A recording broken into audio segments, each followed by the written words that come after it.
Alright guys, welcome back to Eric Reacts with the penultimate episode of Season 2 of The Dragon Prince. This is the Book of Destiny, and I'm very excited to see what happens in the last two episodes of the season. Very disappointed that there are only two more episodes, but yeah, I have a ton of questions and things I don't know. I don't know whether or not to trust Aravos. I don't know if Claudia will be able to find a cure for Soren. Will she be able to use the dragon horn in some way and with her dark magic? I'm actually not sure if Callum took her book away with him. I don't know if the dragon that escaped will unleash fury on humans with the help of the rest of Zadia. And our group of heroes is still headed to Zadia.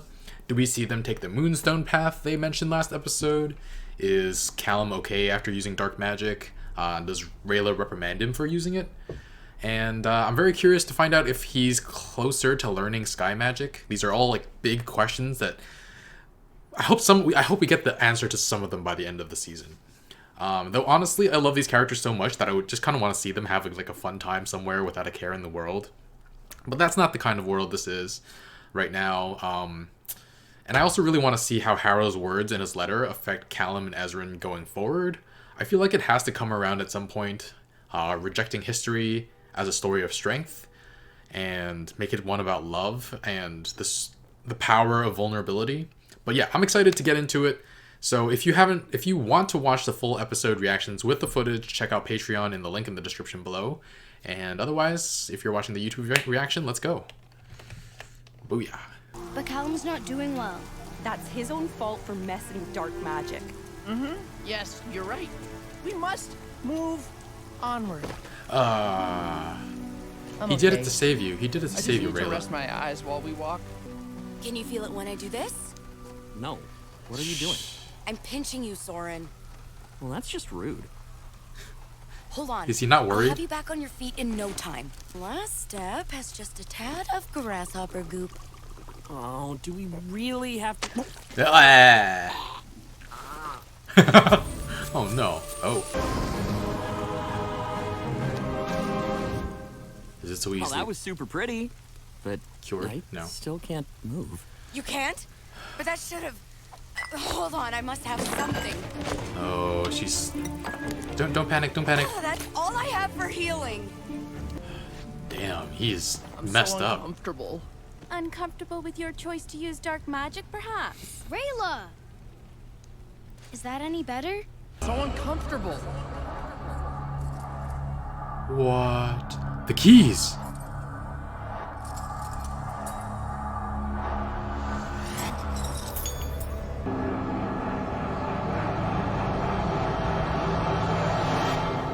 No! Is that Arvos? Be ready for anything. Do not underestimate him. This is the one that Rayla spared. Tell me what you need, and I will help you. I need your name. Erebos. Aravos.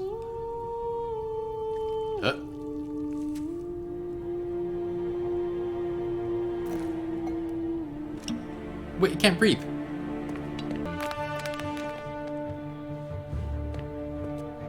Who's there? Show yourself or I'll greet you with my pointy friends. Corvus! You. My name is Corvus. Your Aunt Amaya sent me.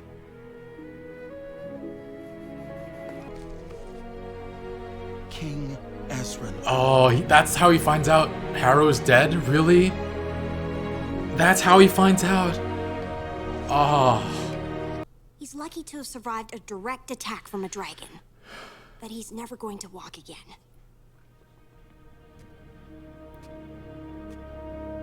I'm not the king. I'm just a prince. My dad is... Wait, that's not what you're saying. He isn't... No. No! I'm an idiot. I should have figured it out.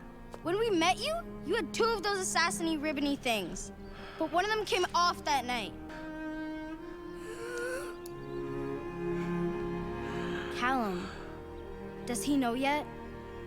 He knows. He's I'm mad. going for a walk.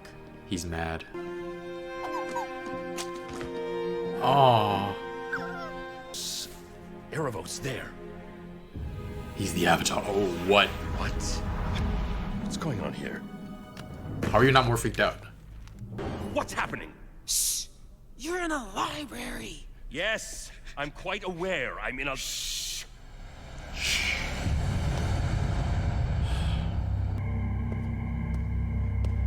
It's Callum. Callum, don't be frightened.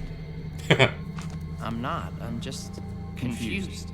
You can have unlimited power. And Whoa. you can choose what to do with that power. Oh, the box. It's You can that's make a real difference in the world. All you need to do now is accept it. Hey, Sorcerer. Sorcerer.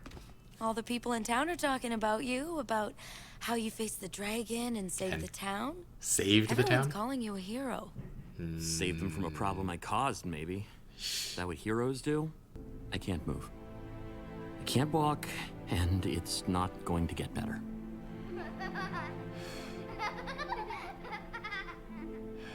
You know what? It's for the best. I'm glad I can't move. I was confused. And I didn't want to do it, but I do want Dad to love me and be proud of me. God damn. He is proud of you no matter what. Dad is so smart, so I figured there must be a good reason. Kill the princes. Kill them? No. No, that can't be right. You must have misunderstood. Now I can't do anything terrible because now I can't do anything. Oh. No. Stop. Callum, Harrow. What? you are free. You are free from both the past and the future. Oh, I was. Nothing is written in stone. Fate is a lie. Whoa. No! I get to choose who I want to be. Destiny is a book you write yourself.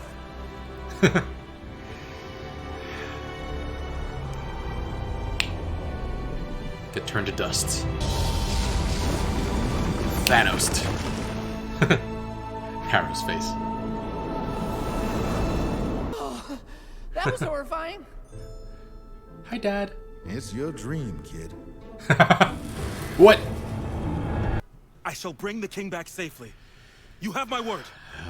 He's so honor-bound and everything. Ooh, I have his word. I'm gonna be a poet, Claudia! Don't laugh at his dreams. You're not joking. I'm going to be a poet, and people will come hear my poems. They'll come visit me, and we'll drink some kind of soothing tea. Dragon Smash Boy, say the good words now. They light the hearts of other people. Do you like it?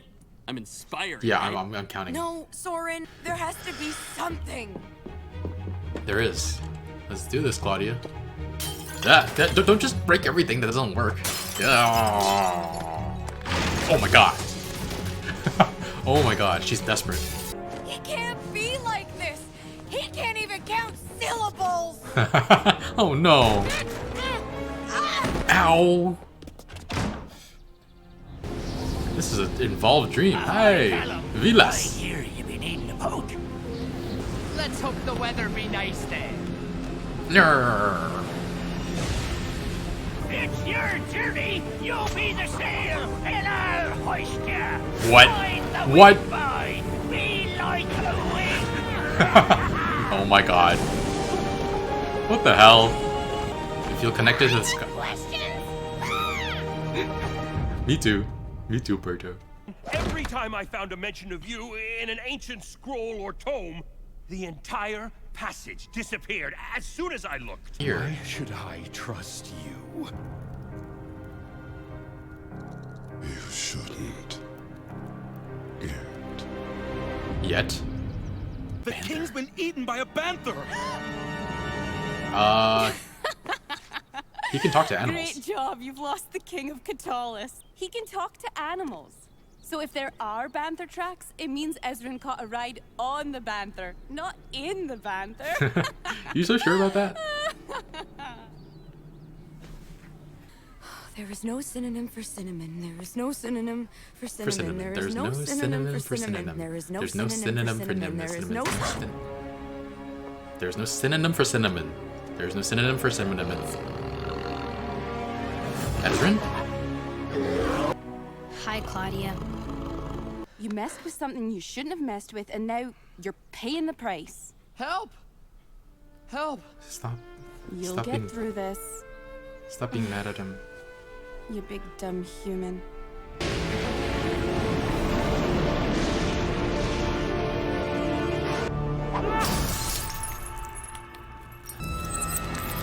Is it about to go back? Look at that.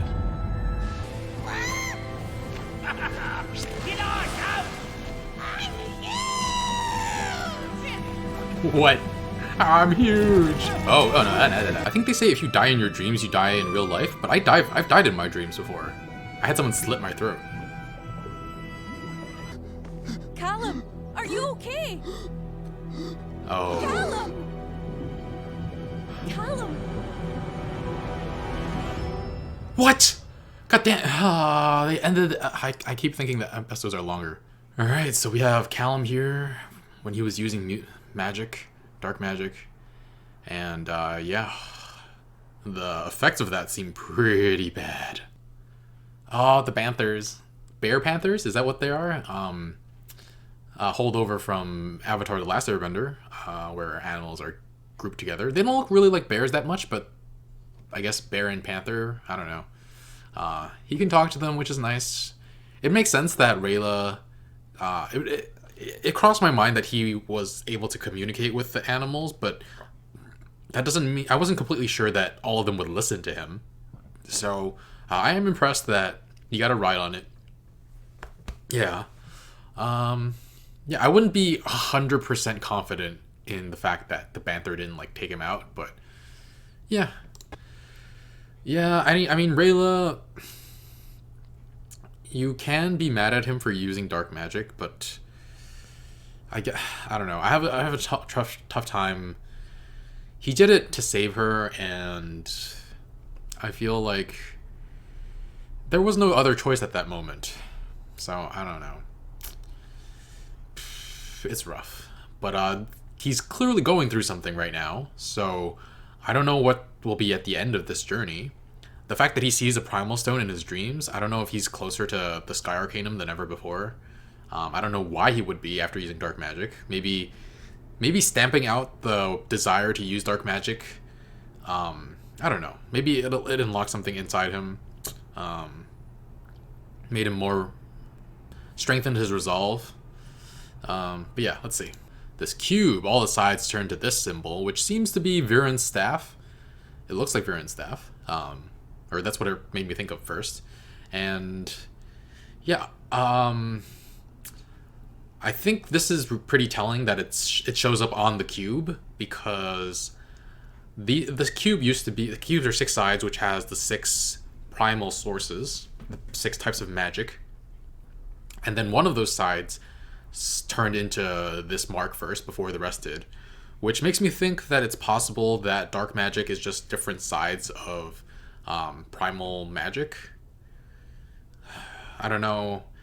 I mean, I've thought that before, but I'm trying to articulate what I'm trying to say, but I'm not sure. I'll think about it more and talk about it later. Oh my god, his face. This was really, really weird. He's got some imagination. Nice to see Vilas again though, and Berto, I believe the bird's name is. I'll double check that. What is this? What is she holding in her hand right now? And I definitely thought that Dragonhorn would have some role to play in this episode, but surprisingly it hasn't. I mean, she's gonna keep looking for solutions, and I hope she finds it. I feel bad for Soren. I mean, yeah, that's rough. Alright, so Viren and Erebos' storyline seems to finally be getting somewhere. I like the continuity in this show, though. The soldier who told Opeli that Viren was nowhere to be found is the same soldier who Rayla spared early in the first season. Meanwhile, Viren finds out Erebos' name and goes to look for him in any text that he can find while he sneaks around the kingdom. But whenever he sees his name, everything gets all smeared. I don't know what that was a result of. I thought it might have been part of the thing that Erebos had Viren drink. That is some really strong magic, though. But this episode wound up being pretty sad. Rayla wound up coming down pretty hard on Callum for using dark magic. I was hoping she wouldn't, since he did it because he felt like he didn't have any other choice, and it was to save her and the dragon. But in her culture and her background, it's a pretty heretical thing to do. She's allowed to feel how she feels, but it still does make me sad. I wish he would have waited to lecture him. Like, he was so worn out and weak and suffering, and she just kept on piling on. She did finally let up a little near the end of the episode when she realized just how hard he was taking it. He started not being able to breathe either. But Corvus shows up before then, and this time he has a better idea of what's going on, and he and Rayla don't get into a fight, and that's good to see. And yeah, we see a different side of him this season than we did last season. He seems like a very loyal person to the king and the kingdom. But yeah, both of their objectives, both Corvus and Rayla, want to keep Ezran and Callum safe, for sure. The Dragon Prince needs to be returned to Xadia by human princes as proof that they want peace. But Corvus says he's here to serve the king and kneels before Ezran. What a horrible way to find out that his father is dead. I mean, I don't know that was heartbreaking to watch. And he knew that Rayla kept it from him, and he knew that Callum kept it from him. That might be why he went to Claudia? I don't know. But she didn't tell him either. I don't know, though. But meanwhile, Soren... This whole episode was so sad. I feel really bad for Soren. His way of thinking and the way he talked to Claudia after he got paralyzed shed some light on why he tried to kill Ezran. And I get it. I completely get it. I don't think he's redeemed at all, though. Having a screwed up relationship with his father is an explanation, but not an excuse for his actions. I don't think regretting your actions is enough to redeem somebody. But I get so much where he's coming from. Expectations and a lack of love or support from the people who should love you unconditionally. It can lead to having a messed up relationship with yourself and a messed up way of looking at yourself. You often wind up wondering what the heck's wrong with me? Why am I unlovable? What's wrong with me? Yeah, it just makes it and it makes them makes you do kind of weird things, stupid things to win their approval. It's just a horrible situation all around. But he's starting to be honest with himself and Claudia about who he is and what he's feeling, and that is a great start. I just wish it didn't have to come. I wish it didn't have to happen because he got paralyzed. He owns up to unleashing the dragon on the town, and now he has dreams about becoming a poet. He's extremely upbeat for his situation, and it definitely feels like there's going to be a crash later. He'll realize the reality of his situation and start to accept it, and it's going to be painful. Unless Claudia heals him before that happens, which I feel like is definitely going to happen. I don't imagine... I mean, it would be very brave of the writers to leave him in that condition, but I don't want to see him that way either. I just hope if he is healed that he takes what he's learned from this and makes the right decisions about what kind of man he wants to be in the future. But yeah, Claudia is desperate to help him, and she's panicking pretty hard. Dark magic has been able to solve most of the problems she's ever had in her life, so... yeah, it's hard to watch her go through this too. He can't stay like this. He can't even count syllables. That was really rough. It was funny, but rough. She walks herself through her calming mantra. There's no synonym for cinnamon. There's no synonym for cinnamon. Interesting that she has to go to a calming mantra. I don't think we've seen signs of anxiety or anything before, but it's possible it's happened off screen. And I appreciate the writers for including that. Ezran finds her, though. That's really interesting. He's aware that Claudia just wants Zim, so going to her by himself is okay. And he might also know that Soren is injured. I don't know. Like, he clearly saw Claudia turn away to help Soren, but I don't know if he knows that Soren is paralyzed. Yeah, I don't know what his motives are for going back to Claudia, though. Or if he just happened upon her. That doesn't seem likely, though. Does he want to go home and see his father's grave? Does he feel like he has an obligation to look after the country since it has no king now? But I don't know if he's ready to lead either. But yeah. But while Callum's body is suffering, he's also dreaming or having visions. I have to believe those visions are important to his growth. First, we got the vision with the box. He throws it away. Erebos' cube. And he doesn't want anything to do with dark magic. But what brings the box back to him is another version of himself, a reflection of himself. And I have to wonder, is this just a dream, or does everybody go through this when they first do dark magic? Or is it because he had the cube? Maybe something to do with Erebos in that box? If it's the case that a lot of people go through this when they first do dark magic, I guess a lot of them accepted dark magic from their other half and made the decision that this is the right path. But yeah, I get the feeling it might have something to do with Erebos since he created this cube, and I do get super creepy villainy vibes from him. Callum nearly takes the cube but is interrupted by Harrow in chains. He says that Callum is free from the past and the future. So great callback to that letter, especially since he himself is bound by the chains of past and the future. And in that same vision, we see Vilas and Berto. Those two are a riot. I love them. They're hilarious. Callum as the Sail was really funny too, but we also see Callum with the Primal Stone again. We see him smash it, and then it rewinds, and he has it in his hand again. Don't know what that'll mean going forward. He doesn't need to smash this new one he's got in his mind, right? Since he doesn't need it to help, what's his face? Zim anymore. But yeah, he's suffocating at the end of this episode. That was really intense. And I can't believe there's only one episode left in this season. Like, how is everything going to be resolved? Like, the end of last season ended on such a high. I don't see where this episode, this final season finale could match that in terms of like reaching somewhere amazing. But I have a feeling I'm going to be surprised. It'll be really fun to watch. But if you're watching this on YouTube and you want to check out the season finale, or watch the full reaction with the footage for this episode and the next, I've already posted them both over on Patreon. Be sure to like, comment, share, all that good stuff, and subscribe so you can check out that season finale. Alright, thanks for watching. Bye, friends.